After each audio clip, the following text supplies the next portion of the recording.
Hello again from Havana. The deals signed today are by no means official trade agreements. The embargo prevents that, but Louisiana leaders say they are a step in the right direction. After all the pomp and circumstance is over, some Louisiana students may choose to pack their bags, load the car, and head out of state, maybe for a new job. However, if you're a top student under one state lawmaker's bill, that move could come with a pretty big price tag. At this location just outside of Orange, Texas, teamwork is the name of the game. The Louisiana National Guard, Wildlife and Fisheries, and State Police all working alongside folks from Florida as well as the Cajun Navy to conduct search and rescue missions. If you want to see a little bit more of the impact of that actual ice, though, if you look at the side of our news unit here, you can see you can scrape some of that off right now. That's a nice coating of ice that's sticking to our unit. Scalise's office says he's in critical condition tonight after being shot in the hip earlier this morning. Now, the gunman's social media accounts suggest that politics may have played a role in inspiring him to open fire. Lawmakers are each paid $157 a day, which doesn't sound like a lot.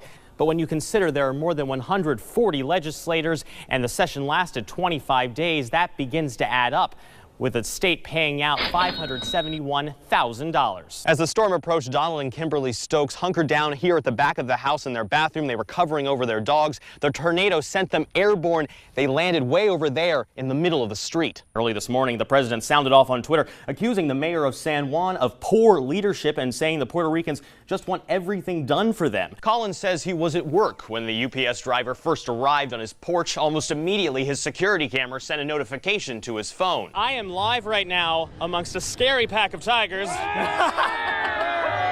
We are live along the parade route right now. We're, of course, a little less than an hour away from kickoff time, and I'm here with Peggy. You are in charge of this float, so why the tiger theme? Good morning to you, Matt. And last report, Representative Steve Scalise remains in critical condition this morning. The hospital saying that he will likely have to undergo additional operations. We're also learning this morning a little bit more about that shot. That bullet went through his hip, fractured bones, injuring internal organs, and causing what they described as severe bleeding. He needed to receive additional units of blood transfusions. Now, President Donald Trump visited Scalise in the hospital last night. He tweeted out after that meeting that Scalise was in a pretty tough spot. Now, as for the exact motive in this case, it still remains somewhat unclear. Investigators are combing through the gunman's history on Facebook and online. He repeatedly posted anti-Trump rhetoric on the social messaging site.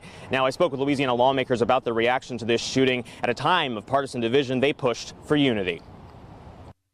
It absolutely needs to be something that we learn from. Look, the bond that we share as Americans is much greater than the politics we may disagree with. And we have got to base everything upon that foundation of being Americans first. We have to consider each other first as children of God, second as Americans, and work to both serve our country and to serve each other. We may disagree. We may have to agree to disagree, but that does not excuse violence. Now, as I was talking to Senator Bill Cassidy, who you just heard there yesterday, he told me that it is key that lawmakers get back to work doing the people's business. Otherwise, he says, the gunman has won in this case. And another sign of that resiliency, as you mentioned at the top there, Matt, that game, that charity baseball game scheduled to still go on at Nationals Ballpark just across town a little later today. We'll have more on that coming up in the next half hour. For now, though, reporting in our nation's capital, I'm Kevin Frey, WAFB 9 News. The front window of the house, it was about 3 inches below the windows. High water trucks and boats are the only ways to get to the home of Zach Beasley. He and his girlfriend lived here for just 7 months before Irma's rain caused the Horse Creek to rise. Everything we have is gone. I mean, it's sad. This was our home, our only place. Here at the house, the water is just over ankle deep, but this is not the worst of it. Zach and his family telling me at one point the water was nearly as high as this wall. Inside, murky water coats the floors. Tadpoles and other animals now claim the house as their own. Everything is gone. We're still making payments on this stuff. They were able to salvage some things, including Zach's diabetic supplies. You know, it's hard. What are you supposed to grab? Zach's girlfriend, Kiara Aiken, rides horses. They evacuated them to safety before the waters rose. Where are you looking to go next? Honestly, we don't know. I mean, I've just been reaching out to people on Facebook, people I know, friends with horses, land, you know, seeing if I can keep my horses with them just until we get situated and find a new place. And that new place could be not just out of town, but out of state. They already flooded during Harvey just 2 weeks ago. We can't afford to start over 20 times. I mean, once or twice, okay, but every time it rains, we can't afford to do it. Our state. Taking the wraps off a new drug drop box at Baton Rouge Police Headquarters, the Attorney General threw a punch, blaming Louisiana's Medicaid expansion for making the opioid crisis worse. We have now doubled the number of prescriptions under that program. Governor John Bel Edwards signed an executive order shortly after taking office, expanding the program to include those just over the poverty line. So far, more than 400,000 have enrolled. A program to just give away drugs without the proper protocols in place certainly have exacerbated this condition. I don't think that's fair. Esteban Gershanik with the Louisiana Department of Health says new restrictions put in place by the legislature and the state's Medicaid office limit how many medications can be given to those enrolled. Those things that often make you addicted, the number of opioid pills and the amount of opioid pills has decreased by over 25% over the last 3 months. Andy says despite expansion, the number of prescriptions across the state is actually on par or even less than recent years. Data from the Louisiana Board of Pharmacy shows the number of prescriptions per 100 people is projected to be around 109 this year, down from 113 in 2015 and 110 in 2016, the year Medicaid expansion started. I do not know where the Attorney General got his numbers. This latest dispute comes as the governor and attorney general are already locked in another drug fight. In September, the Edwards administration filed a lawsuit against major drug companies, accusing them of contributing to the opioid crisis in order to maximize profits. Now the AG wants to take over the case, saying he is the state's chief legal officer. Hello again from Havana. The deals signed today are by no means official trade agreements. The embargo prevents that, but Louisiana leaders say they are a step in the right direction. Louisiana and Cuban leaders put pen to paper this morning, signing agreements affirming relations between the state and the island nation. Largely symbolic, the memorandums of understanding, as they're called, are designed to increase communication and allow for the sharing of ideas going forward. We appreciate this visit as a positive sign of the will of many Americans to participate directly. State leaders, including Commissioner of Agriculture Mike Strain, hope the deals will also give Louisiana a leg up if and when the embargo is lifted and trade with the island nation is expanded. We are perfectly poised to be the predominant player in these markets. Next year, Cuba is expected to import about $2 billion worth of agricultural products like rice and soybeans, items that are Louisiana's specialty. In the United States, with American goods, within 5 years, if we can normalize trade relationships, we could have $1 billion of that. We fully expect Louisiana to have a lion's share of that.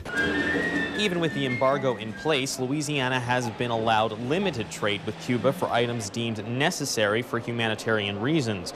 But that trade has waned in recent years as Cuba's economy struggled, cutting back on their ability to pay. Looking around Havana, it's hard to miss the extreme poverty, in some cases just a block from major tourist hubs like this park.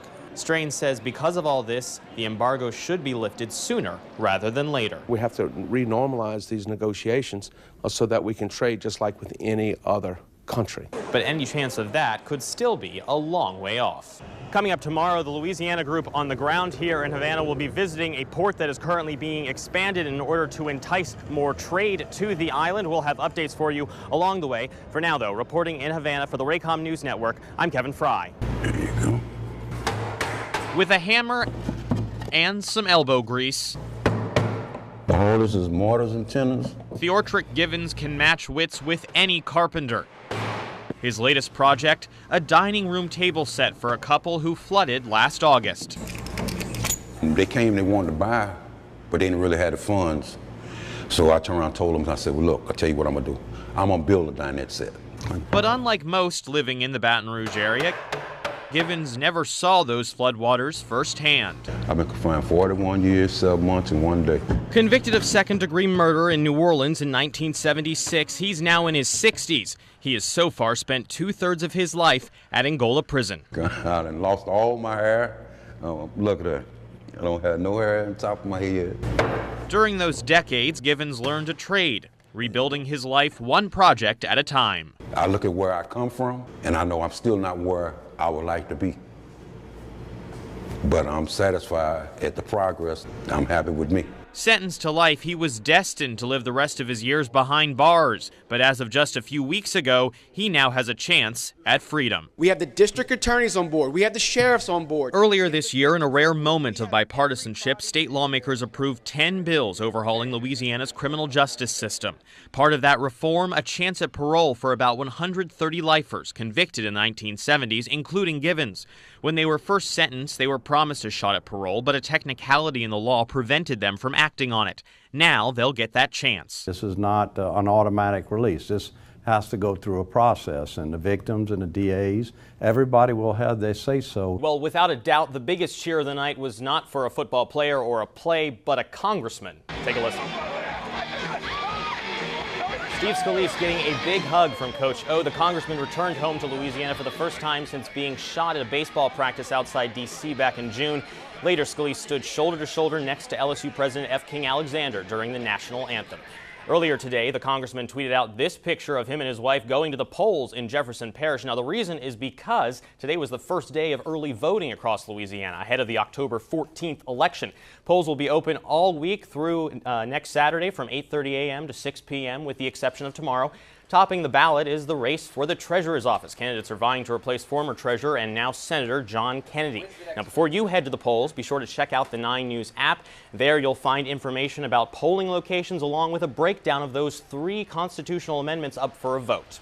A person is in the hospital tonight after being involved in an accident with a Baton Rouge police cruiser. This is what it looked like near the intersection of Blunt Road and Scenic Highway. A spokesman for BRPD says the accident happened around 8 this evening. He says the officer sustained minor injuries but is okay. The other driver's vehicle apparently flipped and was on fire for a time. Police say that driver sustained moderate injuries but is expected to survive. Overnight, detectives were on the scene of another deadly shooting in Baton Rouge. This is what it looked like last night around 10 o'clock on Laurel Street near North 26th Street.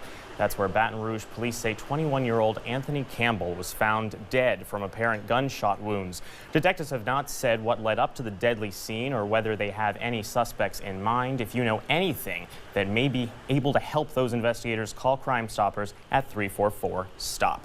Developing news now, the Iberville Parish Sheriff's Office is investigating after the body of a young woman was found in Whiskey Bay. Sheriff Brett Stassi says a fisherman discovered the body earlier today under I-10 between mile marker 130 and 131. They are treating it as a homicide. The woman is described as white, likely between age 25 and 35. An autopsy is scheduled for Monday.